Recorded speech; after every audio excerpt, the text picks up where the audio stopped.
Hello friends, Agami institute of English में आप सभी का हार्दिक स्वागत है। अपना जो टॉपिक चल रहा था कंजक्शन, और कंजक्शन के अंदर अपन बात की थी कि ये कंजक्शन टॉपिक रेट में भी है, फर्स्ट ग्रेड में भी है और सेकंड ग्रेड में भी है। और कंजक्शन के अंदर हम जो पढ़ चुके थे, हमने अल्टरनेटिव देख लिया था। अल्टरनेटिव के बाद में हमने एडवर्सेटिव देख लिया था, और तीसरा जो था हमने इलेटिव देख लिया था। इलेटिव, ये तीन कंजक्शन जो है वो हम कर चुके थे। आज हम जो चौथा पढ़ने वाले हैं, जिसे अपन कह देते हैं कोमुलेटिव या कॉपुलेटिव। कोमुलेटिव या कॉपुलेटिव। अब देखिएगा, कोमुलेटिव और कॉपुलेटिव सेंटेंसेस की जब अपन बात करें, आपने अल्टरनेटिव के अंदर जो देखा था, अल्टरनेटिव में क्या था कि आपके पास दो सेंटेंसेस में से किसी एक का आपको सिलेक्शन करना था। टू सेंटेंसेस में से किसी एक का आपको क्या करना था, सिलेक्शन करना था। अल्टरनेटिव था। एडवर्सेटिव के अंदर दोनों स्टेटमेंट एक दूसरे के अपोजिट थे। इलेटिव के अंदर फर्स्ट कॉज बता रहा था और सेकंड उसका क्या बता रहा था, रिजल्ट बता रहा था। Cause and result. अब यदि कुमुलेटिव की अपन बात करें तो ये इस कुमुलेटिव के अंदर या कॉपुलेटिव के अंदर दोनों सेंटेंसेस जो हैं, ये दोनों सेंटेंसेस क्या होंगे, इंडिपेंडेंट होंगे। इंडिपेंडेंट यानी कि न तो ये एडवर्सेटिव होंगे, न ये अल्टरनेटिव होंगे और न ही ये इलेटिव होंगे। Two different kinds of statement होगी जो अपने आप में कंप्लीट होंगे। उनको हमें जोड़ना है। वो हमारा सेंटेंस जो होगा वो कुमुलेटिव कॉपुलेटिव कहलाएगा। Independent two sentences, two statement. अब इसके यदि अपन चीफ वर्ड की बात करें, किसकी बात करें, इसके चीफ वर्ड्स कौन कौन से हैं जो आप यूज करते हो कुमुलेटिव के अंदर। अब देखिएगा, हम इसके अंदर एंड का यूज कर सकते हैं, हम इसमें बोथ एंड का यूज कर सकते हैं। एंड है, बोथ एंड है, नॉट ओनली बट आल्सो है, एज वेल एज है, एज वेल एज है। ठीक है, नो लेस देन है, नो लेस और देन। इनमें से आप किसी भी कंजक्शन का यूज कर सकते हो एडवर्सेटिव के अंदर। ठीक है, एंड है, बोथ एंड है, नॉट ओनली बट आल्सो है, और एज वेल एज है, और नो लेस देन है। किसी का भी कंजक्शन का यूज कर सकते हो।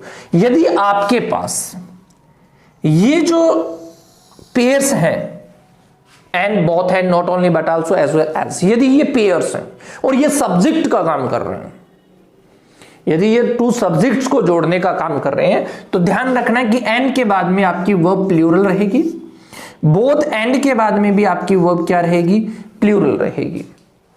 Not only but also, not only but also का जब आप यूज करते हो तो ये ध्यान में रखना कि यहां यदि सब्जेक्ट 1 और इसे सब्जेक्ट 2 माने अपने, तो यहां जो वर्ब रहेगी वो वर्ब आपकी सेकंड सब्जेक्ट के अकॉर्डिंग रहेगी। किसके अकॉर्डिंग रहेगी, सेकंड सब्जेक्ट के अकॉर्डिंग रहेगी। और एज वेल एज के अंदर अपने यहां इसको सब्जेक्ट 1 माने और इसको सब्जेक्ट 2 माने, तो यहां जो वर्ब जो आपकी रहेगी वो वर्ब आपकी सब्जेक्ट फर्स्ट के अकॉर्डिंग रहेगी। और कुमुलेटिव कंजक्शन का जब यूज करना हो तो यहां बहुत सारी चीजें आपको माइंड में रखनी होगी, और उसमें सबसे इंपॉर्टेंट बात जो है कि कंजक्शन का जो यूज किया जाता है वो हमेशा सिमिलर वर्ड्स के साथ किया जाता है। क्या लिखेंगे अपन, conjunction is used always, sorry, conjunction is always used in similar words, in similar words। देखिए, कंजक्शन का यूज हमेशा सिमिलर वर्ड्स के साथ होता है, ये बात आप ध्यान में रखना। ये बहुत ही इंपॉर्टेंट है कि कंजक्शन का यूज हमेशा सिमिलर वर्ड्स के साथ किया जाता है, कि कंजक्शन का यूज जो है वो हमेशा किसके साथ किया जाता है, सिमिलर वर्ड्स के साथ किया जाता है। अब देखिए कैसे, पहले अपन उस स्ट्रक्चर को देख लेते हैं, समझ लेते हैं कि कैसे किस प्रकार से हम सिमिलर वर्ड्स के साथ यूज करते हैं। अब देखिए गौर से सुनना कि हमने यदि ये लिखा सेंटेंस है, you can both see Ram and Sita in this picture,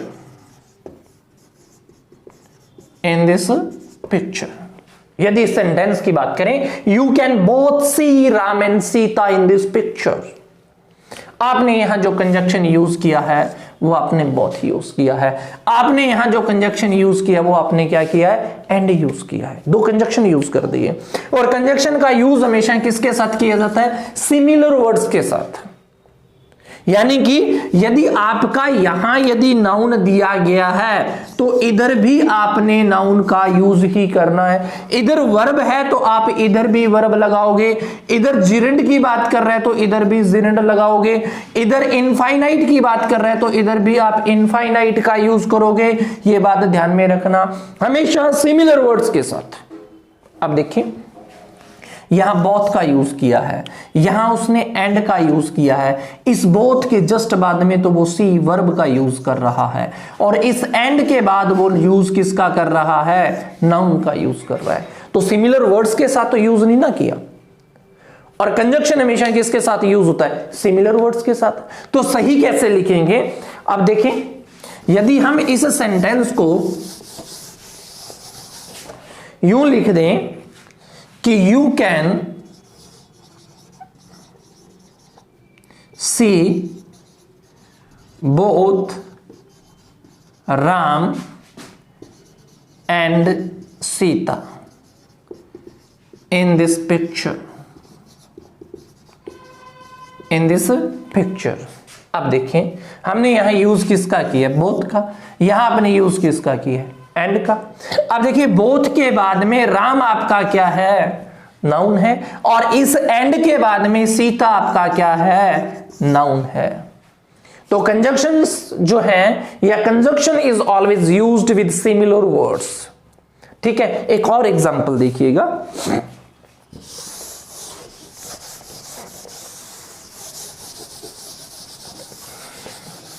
देखिए कि हमने लिखा Monica reads both in Punjab and Himachal. अभी आपके पास सेंटेंस है, और इस सेंटेंस की अपन बात करें तो यहां आपने कंजक्शन यूज किया बोथ, और इधर आपने यूज किसका किया, एंड का यूज किया। अब देखिए बोथ के जस्ट बाद में आप इन प्रेपोजिशन का यूज कर रहे हो, और इस एंड के बाद में आपने यूज किसका किया है, नाउन का यूज किया है। ये गलत है। तो सही करने के लिए हमें क्या करना पड़ेगा, या तो इस इन को बाहर निकाल दीजिएगा, या फिर इस एंड के बाद में भी आपको इन प्रेपोजिशन का यूज करना होगा। तो फिर कैसे लिखेंगे हम इस सेंटेंस को, मोनिका रीड्स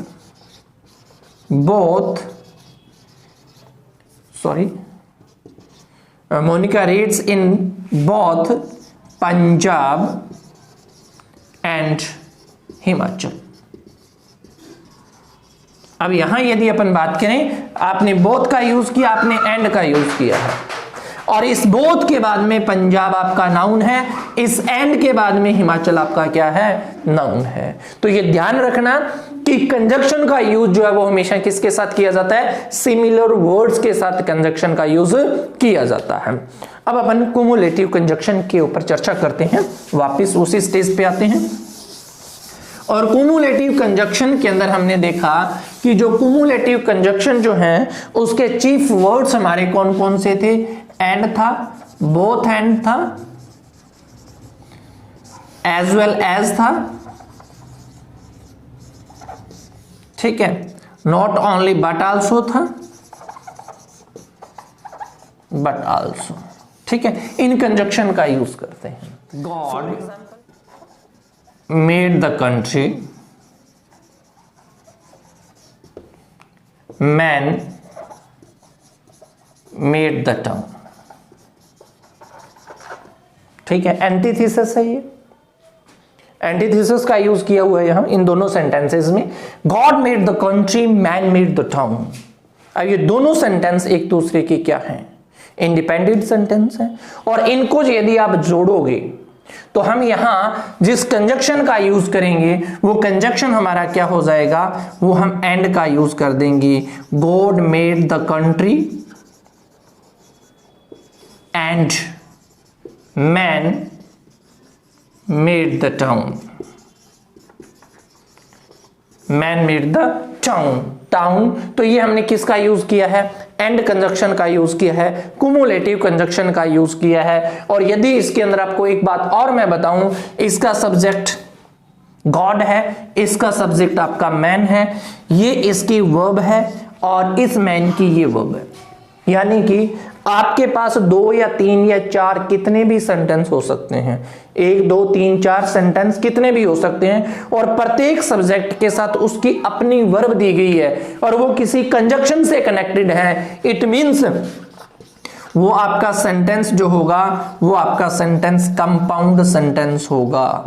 कौन सा सेंटेंस होगा? वो कंपाउंड। यानी कि जितने सब्जेक्ट आपके पास हैं उतनी ही उनकी अपनी वर्ब है, वो आपका कंपाउंड सेंटेंस होता है। तो ये आपके कंपाउंड सेंटेंस का एग्जांपल है। और देखिएगा,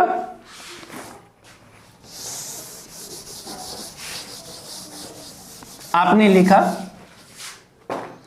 राम प्लेज फुटबॉल,